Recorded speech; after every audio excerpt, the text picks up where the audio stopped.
If it were possible to find complete statistics of the money unjustly wrung from the provinces and communities subject to Rome, it is very probable that while the extortions of the governors would appear great, the extortions of the Roman tax farmers and moneylenders would be found greater. The rulers of the Republic were fond, to a marked degree, of the practice of farming out the revenues. The method certainly had advantages. Each pair of censors could readjust the state finances for 5 years. For this lustrum, the government receipts could be estimated to a certainty, and consequently the expenditures arranged to match. The income of the Republic came largely from lands held in Italy or in the conquered provinces. The petty business details, the rent collecting and the like, could be done much better by the experienced agents of the great tax farming syndicates than by the kid-gloved noble magistrates who did not like the smell of vulgar business. So long as Roman domains were small and a reasonable watch could be kept over the doings of the tax farmers, their system was not open to very gross abuses. But when the provinces rose one by one to 14, when shares in one of the 5-year tax syndicates became a favorite form of investing much of the floating capital at Rome, it was inevitable that the system, unless carefully supervised, should become a burden and very often a frightful curse to the provincials.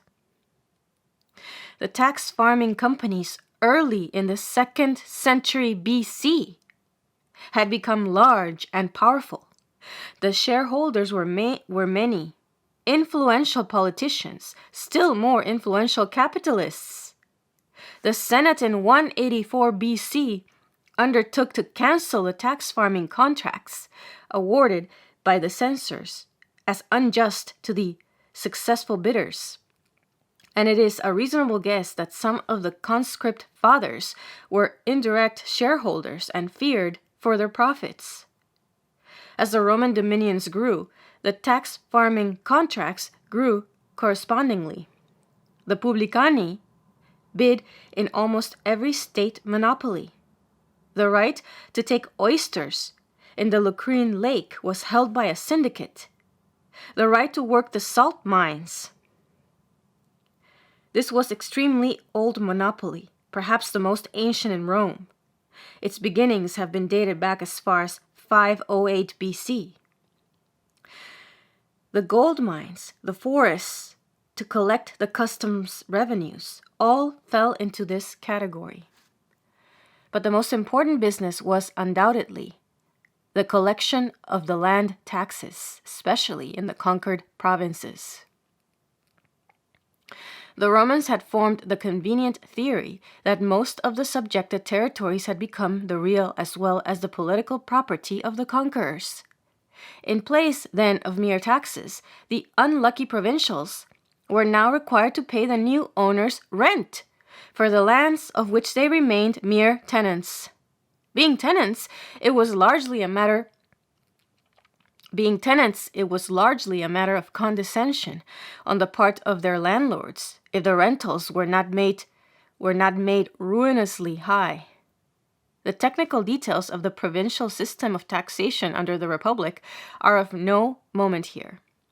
Suffice it that a system of rentals like the above was open to the gravest abuses, and that it was left for the tax farmer practically to be his own assessor, to determine how much the provincial ought to pay, then to collect it. If the tax farmer had been caught in brisk competition before the censors and had his bid run up to dangerously high figures, his temptation to ensure against loss by arbitrary assessments would naturally be overpowering. It is true the contract with the censor determined the rate at which the publican could collect. 1/10 of the produce of sown land was usually set apart for him, 1/5 from the planted. A shepherd must pay so many lambs or kids out of his flocks, etc. The governor was supposed to act in the manner of arbiter between publican and taxpayer. He was to restrain the extortionate collector, to coerce the laggard debtor. But considering the character and motives of the average governor, it would be easy to predict which way his influence would tend. A round present from the company would commonly close his eyes to the most systematic plundering. If he were an unwontedly scrupulous man, he could be reminded that the shareholders at Rome were very influential and that his political future depended on their good graces. To the organization of these tax farming syndicates, the Romans brought their usual capacity for practical business. The companies had to be formed for the 5 years of the lustrum. At its end, wound up or organized afresh. The shares were numerous. They could be bought directly, or loans might be made to the soci, shareholders, of the company, the interest being dependent on the success of the venture.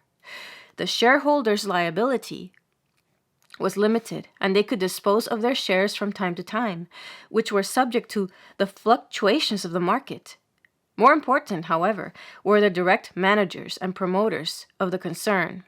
At Rome, there must be a central manager and banker, the Magister Societatis, elected annually, and his accounts subject to yearly audit. He had a corps of secretaries and clerks under him. In the province where the revenue was being gathered was the deputy of the chief, the pro-magister, with more clerks. There was a staff of regular messengers, tabellari, to carry the voluminous correspondence necessary between the province and the capital.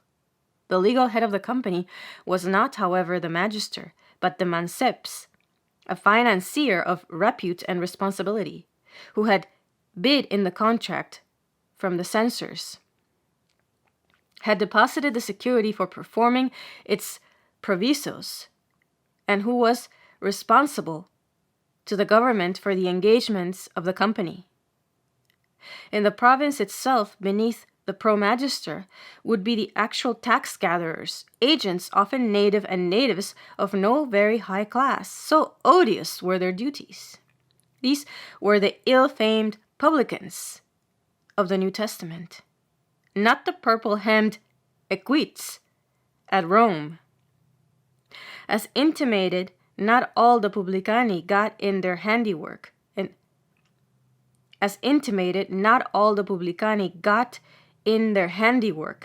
the provinces.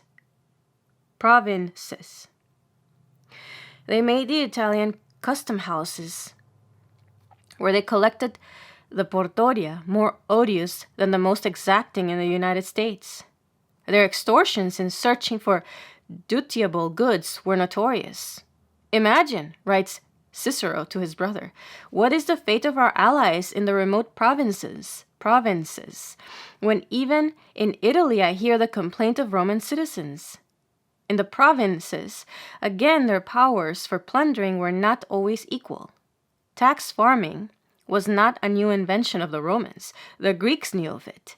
An elaborate system of farming the revenues is found in Ptolemaic Egypt. In Sicily, the lex Hieronica, instituted by King Hiero and confirmed by the Romans, fixed, so far as Sicily was involved, the tax farming on a very careful basis. There, to be sure, in his 3 years of rule, let the laws be set at defiance. There, even owned shares in the Sicilian tax syndicate, which was directly forbidden by law. But a commission of the Senate investigating Sicily about this time confirmed these laws as the best possible. Again, in Syria, the teeth of the publicani were blunted by the institution, soon after the conquest, of a fixed tax payment. But in Sardinia, Greece, and especially the rich Asiatic provinces, their system reached its fullest development. The taxes here were merely a fluctuating tithe, and the profits through overvaluing the harvest and collecting a quota of a crop which the land had never borne can be conjectured. The power of the publicani in the eastern provinces was such that Marcus Cicero deliberately tells his brother Quintus, governor of provincial Asia, to urge the natives not to stand too much upon their bare legal rights, lest worse befall them.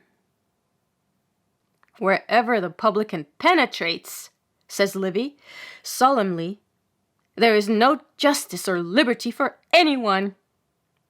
Unconscious, it would seem, that he was penning a grievous indictment against the republic he so tried to glorify.